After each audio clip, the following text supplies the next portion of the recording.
Welcome to the Learning Pines YouTube. We hope this video helps. You're starting with a Helix 7 that's powered and stable.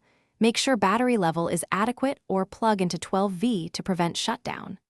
Once on, close charts and active overlays so the unit won't try to restore sessions during reset. Press Menu to reach settings, then navigate to System to see the current software version. That matters because procedure names vary slightly between firmware releases. This initial check prevents surprises and ensures you can follow the exact reset path for your build. Now perform the factory reset. In System, choose Factory Reset or Clear settings depending on your firmware. Select Full Reset to restore defaults. You should back up waypoints, routes, and sonar logs to an SD card first because this erases custom profiles and saved maps. When prompted, confirm twice. Helix protects against accidental wipes. The device will then reboot and apply defaults.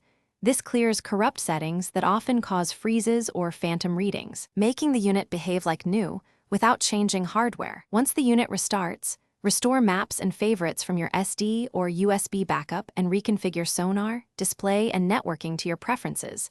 This prevents repeated configuration mistakes. If performance problems remain, update firmware using Humminbird Downloader to fix known bugs.